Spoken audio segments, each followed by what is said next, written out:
representative of Russian Federation.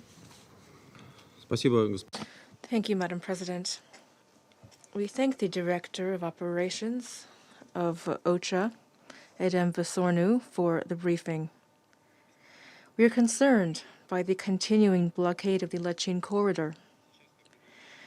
Currently, steps on the ground are needed more than ever to speedily de-escalate the situation around Nagorno-Karabakh, including by lifting the blockade on the Lachin Corridor and using other humanitarian routes.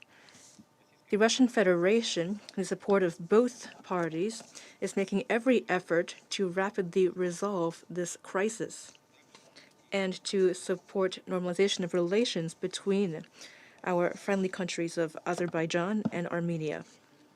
We're doing all we can on political and diplomatic channels, on all levels and on the ground through the Russian peacekeeping force to prevent a humanitarian tragedy in the region.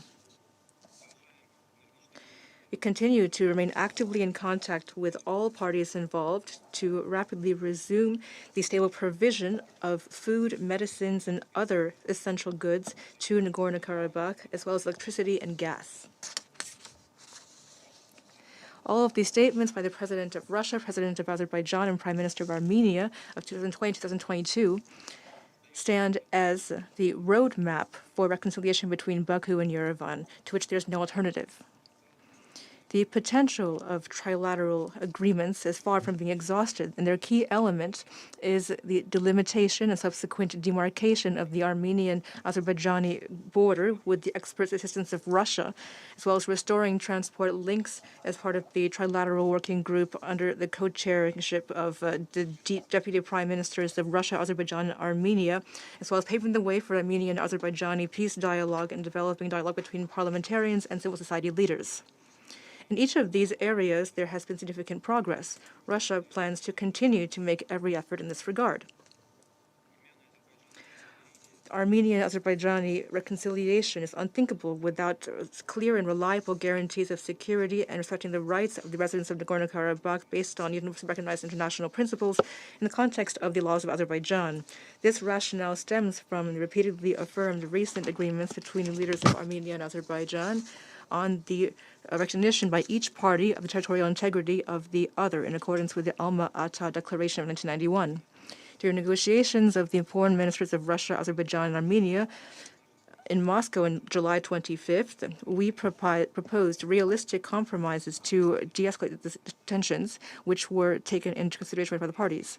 This would entail opening a parallel humanitarian corridor through Aghdam and Lachin for movement of civilians and military cargo, and this would pave the way for speedily relaunching direct dialogue between official representatives of Baku and the population of Nagorno-Karabakh. Equally important are reciprocal pledges by the parties to refrain from politicizing this purely humanitarian issue.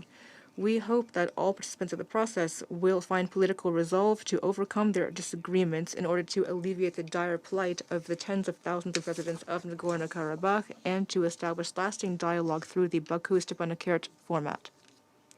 Madam President, we're prepared to work with all responsible actors interested in normalizing the situation between Nagorno-Karabakh, in Nagorno-Karabakh and the Armenian-Azerbaijani reconciliation as a whole. Those who truly support this scenario based on the fundamental interests of Azerbaijanis and Armenians must set aside all geopolitical and domestic considerations. We also call for a responsible approach toward the use of the Security Council as a platform in this respect. The problems must be resolved between Baku and Yerevan in any case, and no externally imposed plans or solutions can replace dialogue between the two. For our part, we'll continue to encourage this dialogue and bring the parties closer to their good neighborly relations of old, including by using the Russian peacekeeping force. Thank you.